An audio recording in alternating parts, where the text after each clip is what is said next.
आज मेरो बुढाले यो गावाको पात चाहिँ बजारबाट ल्याउनु भएको थियो। कसैको घरमा पनि पाइन्छ, तर हाम्रो घरमा छैन, त्यही भएर बजारबाट ल्याउनु भएको थियो।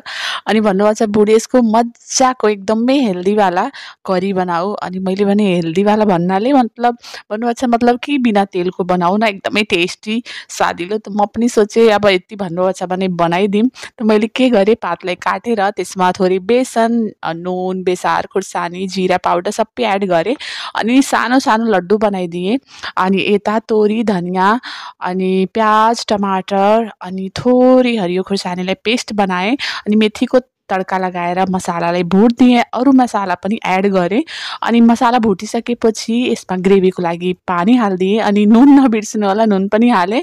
अनि जब यो बोइल हुन थाल्यो त धनियाँको पात हालिदिएँ। अनि लड्डु बनाएको मैले काँचो यसमा हालिदिएँ अनि ढाकिदिएँ। 7-8 मिनटमा लो फ्लेममा पकाएँ त यस्तो मिठो हाम्रो हेल्दी गावाको पातको करी पाकिसक्यो। बुढाले एकदमै मन पऱ्यो।